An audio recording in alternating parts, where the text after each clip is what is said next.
Pertama, memang Pak Purbaya ini fenomenal ya. Jadi ada fenomena baru sekarang di dalam pemerintahan kita yang berbeda dengan sebelum-sebelumnya, terutama soal gaya komunikasi. Dan sebenarnya itu kita akui mungkin juga bisa menimbulkan optimisme baru sebetulnya di kalangan masyarakat kita ya. Apalagi sekarang di tengah situasi media kita yang sekarang ini kan orang senang ya, masyarakat tuh senang. Karena statement-statement yang disampaikan Pak Purbaya ini kan potong sana yang nggak benar gitu, hemat sini, hemat sana, pokoknya nggak boleh ada yang bocor gitu ya. Kalau ada pun dana itu disilakan langsung kepada masyarakat, itu kan masyarakat senang gitu loh. Nah, dan saya yakin bahwa Pak Prabowo, maksudnya Pak Purbaya ini bicara seperti itu juga mungkin dikasihin sama Pak Prabowo ya. Nggak mungkin seberani itu mereka Pak Purbaya dapat restu ya. Nggak mungkin seberani itu. Nah, cuman nanti kita akan lihat sebetulnya. Pertama, Pak Purbaya dengan gaya komunikasinya yang sampai sejauh ini memang cukup populer gitu ya. Tapi Pak Purbaya harus ingat bahwa ngurus negara ini nggak bisa sendirian, gitu ya. Kenapa kabinet ada presiden, wakil presiden, ada menteri itu? Ini adalah satu, kalau bicara tentang esprit de corps tadi, ini ada esprit de corpsnya juga, ya.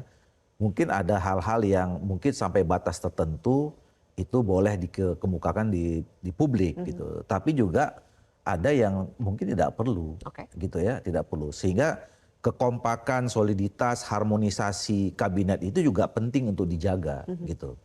Nah yang kedua yang harus diingat juga adalah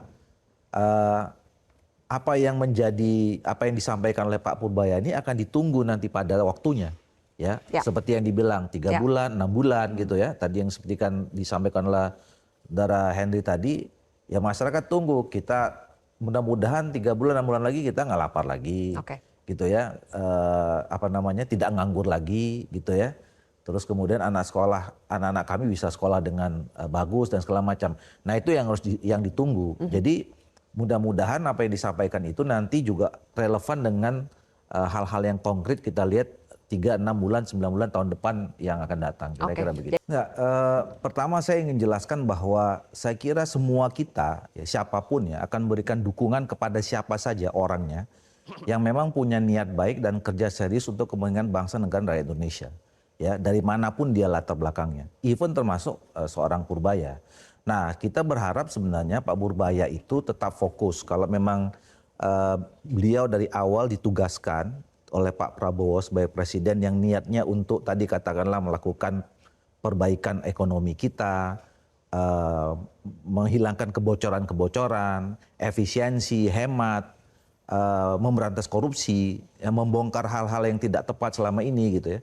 Nah, fokus kepada itu dan hasilnya, ya. Jangan terganggu misalnya sekarang dengan popularitas, ya.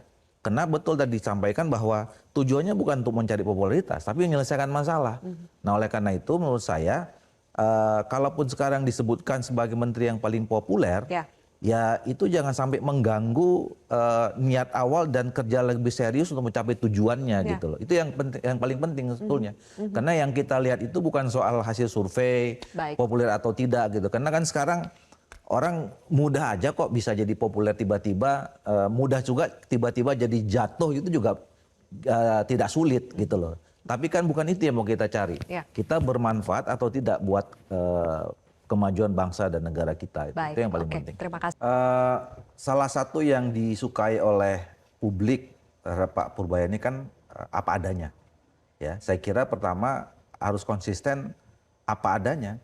Apa saja yang benar itu diungkapkan, apa yang salah juga diungkapkan tanpa pandang bulu. Mau siapapun yang dihadapi gitu. Termasuk tadi disampaikan oleh Toto ya bahwa kalau misalnya ada kebijakan sesuatu yang dianggap punya dampak tidak baik terhadap katakanlah soal keuangan kita dan segala macam, itu harus diungkapkan juga, gitu loh ya. Jadi itu yang nanti akan mengurangi tadi mulutmu harimaumu itu, artinya mulutmu itu menjadi malaikatmu lah kira-kira gitu kan. Jadi apa yang dikatakannya itu menjadi sesuatu yang konkret dirasakan oleh rakyat Indonesia.